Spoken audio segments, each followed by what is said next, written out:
12 ఏళ్ల క్రితం 2013 ఫిబ్రవరి 21వ తారీఖున హైదరాబాద్ నగరంలోని దిల్సుఖ్ నగర్లో ఇండియన్ ముజాహిద్దీన్కు సంబంధించిన 5 తీవ్రవాదులు దిల్సుఖ్ నగర్లో ఉన్న 107 బస్ స్టాప్ దగ్గర, తర్వాత A1 మిర్చి సెంటర్ దగ్గర 2 చోట్ల కూడా ఒక సైకిల్ పార్క్ చేసి ఆ సైకిల్ మీద ఒక బ్యాగ్ నుంచి ఆ బ్యాగ్ లో ఎక్స్ప్లోజివ్స్ ఉంచి పేలే విధంగా ఏర్పాటు చేసి 18 మంది మరణానికి కారణమై 131 మంది గాయాల పాలయ్యే విధంగా ఒక దారుణ కాండని సృష్టించారనమాట. అయితే అప్పట్లోనే national investigative agency and NSG national security guards 2 సంయుక్తంగా నిర్వహించిన దర్యాప్తులో తేలింది ఏంటంటే, ఈ దిల్సుఖ్ నగర్ బాంబు పేలుళ్ల కేసులో ఇండియన్ ముజాహిద్దీన్ కు సంబంధించిన యాసిన్ బత్కల్ ఇతను కీ మాస్టర్ మైండ్ అనమాట. ఇది మొత్తం కూడా ఈ ప్లాన్ అంతా డివైజ్ చేసింది ఇతనే. ఇతనితో పాటు అసదుల్లా అఖ్తరు, జియావుర్ రెహమాను, తెహసీన్ అఖ్తరు, అజీజ్ షేక్ అనే 5 దీంట్లో పార్టిసిపేట్ చేసి ఈ దారుణ కాండని సృష్టించడం జరిగిందనమాట. 2016 డిసెంబర్లోనే నేషనల్ ఇన్వెస్టిగేటివ్ ఏజెన్సీకి సంబంధించిన ట్రయల్ కోర్టు వీళ్ళ 5 కూడా ఉరిశిక్ష వేసిందనమాట. ఈ 5లో యాసిన్ బత్కల్ మాస్టర్ మైండ్ అని చెప్పుకున్నాం కదా, ఇతను ఇప్పటికి కూడా పరారీలోనే ఉన్నాడు అనమాట. అయితే ఈ 5 ఉరిశిక్ష వేసిన తర్వాత వీళ్ళంతా పోయి తెలంగాణ హైకోర్టులో ఈ కేసుని, ఈ క్యాపిటల్ పనిష్మెంట్ ఏదైతే ఉందో దీన్ని ఛాలెంజ్ చేయడం జరిగిందనమాట. ఛాలెంజ్ చేసిన తర్వాత మొన్న రీసెంట్ గా జస్టిస్ K. లక్ష్మణ్, జస్టిస్ శ్రీసుధా నేతృత్వంలోని హైకోర్టు ధర్మాసనము ఏం చెప్పిందంటే, వీళ్ళకి విధించిన శిక్ష అనేది, మరణశిక్ష అనేది సరైనదే, వీళ్ళకి మరణశిక్ష అమలు చేయాలని చెప్పిందనమాట. చెప్పిన తర్వాత దిల్సుఖ్ నగర్ బాధితులు ఎవరైతే ఉన్నారో వాళ్ళందరూ కూడా సెలబ్రేట్ చేసుకున్నారు. అప్పుడు జరిగినటువంటి దారుణం అంతా ఇంత కాదు. ఇప్పటికి కూడా పత్రికల్లో గానీ టీవీల్లో గానీ మనం వాళ్ళ బాధితుల ఇంటర్వ్యూలు కనుక చూస్తే ఆ నాడు జరిగినటువంటి కల్లోలమైన దృశ్యం ఇప్పటికి కూడా వాళ్ళు భయపడుతూ, భయభ్రాంతులకు లోనవుతూ ఆందోళనకరంగా చెప్తా ఉంటారు అనమాట. అప్పుడు జరిగిన దారుణం అంత ఘోరం అనమాట. అయితే ఇండియన్ ముజాహిద్దీన్ అనే సంస్థకి హైదరాబాద్ ఎందుకు టార్గెట్ అయింది, తర్వాత భారతదేశంలో ఉన్న మిగతా నగరాలు ఎందుకు టార్గెట్ అయినాయి, హైదరాబాద్ అనేది ఇండియాలో ఒక one of the biggest city, అట్లనే స్ట్రాటజిక్ గా లొకేట్ అయి ఉన్న ప్లేస్. అందుకే వాళ్ళు హైదరాబాద్ ఎంచుకొని ఈ నగరాన్ని గనక దెబ్బతీస్తే ఇక్కడున్న శాంతి భద్రతలు దెబ్బతీయొచ్చు అన్నది వాళ్ళ యొక్క స్ట్రాటజీ అనమాట. దాని తర్వాత హైదరాబాద్ లో ముస్లిం పాపులేషన్ ఎక్కువ. ఇక్కడ ముస్లిం యువతని లోబర్చుకొని వాళ్ళకి ఏదో మాయమాటలు చెప్పి ఈ హైదరాబాద్ లో ఉన్న కొన్ని ప్రాంతాలని స్లీపర్ సెల్స్ లాగా ఉపయోగించుకొని వాళ్ళ టెర్రరిస్ట్ యాక్టివిటీస్ కొనసాగించడానికి వాళ్ళు ఈ పన్నాగాలన్నీ పన్నుతూ టెర్రరిస్ట్ యాక్టివిటీస్ చేస్తా ఉన్నారనమాట. ఈ టెర్రరిస్ట్ యాక్టివిటీస్ అన్ని జరుగుతున్నప్పుడు గవర్నమెంట్ కూడా చాలా కీన్ గా భద్రతా ఏర్పాట్లు కూడా పెంచడం జరిగింది. అంటే హైదరాబాద్ నగరంలో ఉన్న ప్రతి మూలకు కూడా CCTV కెమెరాలు ఏర్పాటు చేసి చాలా నిఘా వ్యవస్థని కట్టుదిట్టం చేసింది. CCTVలు ఎక్కువ ఉన్న one of the city Hyderabad city అనమాట. అంటే నైట్ విజన్ లో కూడా ఎవరైనా యాంటీ నేషనల్ యాక్టివిటీస్ గనక చేస్తే వారిని ఎమ్మటే పట్టుకునే విధంగా భద్రతా వ్యవస్థని ఏర్పాటు చేయడం జరిగిందనమాట.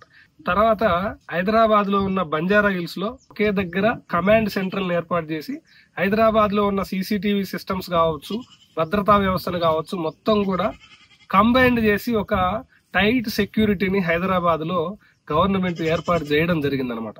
అయితే హైదరాబాద్ లో ఈ టెర్రరిస్ట్ యాక్టివిటీస్ జరగడం ఇదే ఫస్ట్ టైం అనుకుంటే 2007లో ఇదే ఇండియన్ ముజాహిద్దీన్ లేకపోతే ఇతర సంస్థలు కలిసి మక్కా మసీదులో బాంబులు పెట్టినాయి, లుంబిని పార్క్ లో బాంబులు పెట్టినాయి, తర్వాత కోటిలో ఉన్న గోకుల్ చాట్ లో కూడా బాంబులు పెట్టడం జరిగిందనమాట. ఈ ఇండియన్ ముజాహిద్దీన్ ఎవరంటే సిమి అనే ఉగ్రవాద సంస్థకి ఇది ఒక ఆఫ్ షూట్ అనమాట. అంటే సిమి అనే ఉగ్రవాద సంస్థ దేశంలో నిషేధించబడ్డ తర్వాత వాళ్ళందరినీ షూట్అవుట్ చేసిన తర్వాత దాని యొక్క ఆఫ్ షూటే ఈ ఇండియన్ ముజాహిద్దీన్ అనమాట. ఈ ఇండియన్ ముజాహిద్దీన్ భారతదేశంలో ఉన్న ప్రముఖ నగరాలు అహ్మదాబాద్ కావచ్చు, ముంబై కావచ్చు, పట్నా కావచ్చు, గతంలో వాళ్ళు బాంబులు పెట్టారు. 2008లో అహ్మదాబాద్ లో ఇండియన్ ముజాహిద్దీన్ వాళ్ళు బాంబులు పెట్టి ఇది 2002 గుజరాత్ అల్లర్లకి ప్రతీకారంగా మేము చేసినాం అని చెప్పారు అనమాట. దాని తర్వాత ముంబైలో ఉన్న ఒపేరా హోటల్లో కూడా వాళ్ళు బాంబులు పెట్టి విధ్వంసం సృష్టించారు. తర్వాత 2013లో ప్రధానమంత్రి నరేంద్ర మోడీ, అప్పుడు ఇంకా ప్రధానమంత్రి కాలేదు, బీహార్ లో ఒక పొలిటికల్ ర్యాలీ జరుగుతున్నప్పుడు ఆ ర్యాలీని టార్గెట్ చేసుకొని కూడా వాళ్ళు బాంబులు పెట్టి విధ్వంసం సృష్టించడం జరిగిందనమాట. అయితే ఇది ఎందుకు ప్రధానంగా భారతదేశాన్ని ఎందుకు టార్గెట్ చేస్తున్నారంటే, ఈ ఇస్లాం టెర్రరిస్ట్ గ్రూపులు ఏవైతే ఉన్నాయో వీటన్నిటికి కూడా షరియా లా ప్రకారము ఏర్పాటు చేయాలన్నది వీళ్ళ ప్రధాన ఎజెండా. దాని తర్వాత భారతదేశంలో ముస్లిం జనాభా ఎక్కువ ఉంది కాబట్టి ఇక్కడ ఉన్న అమాయక ముస్లింస్ ని వాళ్ళు లోబర్చుకోవడమో లేకపోతే ఇక్కడ ఉన్న యువతకి ఏదో మాయమాటలు చెప్పి ఇక్కడున్న వాళ్ళని ఒక ముస్లిం యువతని యూజ్ చేసుకొని ఇక్కడ ఉన్న ఇంటర్నల్ సెక్యూరిటీ సిస్టమ్ ని డిస్టర్బ్ చేయడం అనేది వాళ్ళ టార్గెట్. తర్వాత పక్కనున్న దేశం కాబట్టి అంటే వాళ్ళకి మనం అంటే పడదు కాబట్టి ఇక్కడున్న దేశంలో ఇక్కడున్న ప్రజల మధ్యలో ఉన్నటువంటి సుహృద్భావ వాతావరణం ఏదైతే ఉందో దాన్ని డిస్టర్బ్ చేసి వాళ్ళు వాళ్ళ యొక్క ఎజెండాని అమలు చేస్తున్నారు అనమాట. అయితే ఈ ఇండియన్ ముజాహిద్దీన్ అనే సంస్థకి పాకిస్తాన్ లో ఉన్న లష్కరే తోయిబాతో సంబంధాలు ఉన్నాయి, బంగ్లాదేశ్ లో ఉన్న హర్కత్ ఉల్ జిహాదీ ఆల్ ఇస్లాం అనే సంస్థతో సంబంధాలు ఉన్నాయి, పాకిస్తాన్ లో ఉన్న ISI తో కూడా వీళ్ళకి సంబంధాలు ఉన్నాయి అనమాట. అయితే వీళ్ళ అల్టిమేట్ టార్గెట్ ఏంటంటే ఇస్లాం ఫండమెంటలిస్ట్ ఐడియాలజీ ప్రకారం ఇస్లామిక్ స్టేట్ ని ప్రపంచవ్యాప్తంగా ఏర్పాటు చేయాలని వాళ్ళ కళ అనమాట. ఫైనల్ గా నేను ఒకటి చెప్పాలనుకుంటున్నాను వ్యూవర్స్ కి, ఇది ఒక ఫుడ్ ఫర్ థాట్ అనుకోండి. ఫండమెంటలిజం అంటే ఎవరికైనా మత విశ్వాసాలు ఉండొచ్చు, దేవుణ్ణి విశ్వసించవచ్చు, కానీ ఫండమెంటలిజం అంటే మేము నమ్మిందే కరెక్ట్, ఇతర వాళ్ళు నమ్మింది తప్పు అని చెప్పే ఫండమెంటలిస్ట్ గ్రూపులు ఏవైతే ఉన్నాయో ఆ ఫండమెంటలిజం వల్ల ప్రపంచ దేశాలకి ఎంత నష్టం జరుగుతుందో ఒక ఎగ్జాంపుల్ చెప్తా. ఆఫ్ఘనిస్తాన్ లో తాలిబాన్ల నేతృత్వంలో ఒక అరాచకమైన పరిపాలన నడుస్తా ఉందన్నమాట. అక్కడ ఆడపిల్లలు స్కూలుకు పోలేరు, మహిళలు ఉద్యోగాలు చేయలేరు, స్వేచ్ఛగా బయట తిరగలేరు. దీనికి అంతటి కారణం ఏంటంటే వాళ్ళకున్న ఎక్స్ట్రీమిస్ట్ థాట్స్, అంటే మహిళలు చదువుకోవద్దు, మహిళలకు హక్కులు ఉండొద్దు, మహిళలు సమాజంలో వివిధ రంగాల్లో ముందుకెళ్ళొద్దు అన్నది వాళ్ళ థాట్స్ అనమాట. ఎక్స్ట్రీమిస్ట్ ఐడియాలజీ మీద, ఫండమెంటలిస్ట్ ఐడియాలజీ మీద మీ యొక్క కామెంట్స్ ని కామెంట్ సెక్షన్ లో పెట్టండి, మీ అభిప్రాయాలు తెలియపరచండి. ఇంకా మన ఛానల్ ఎవరైనా సబ్స్క్రైబ్ చేసుకోకపోతే please subscribe and share. Thank you so much.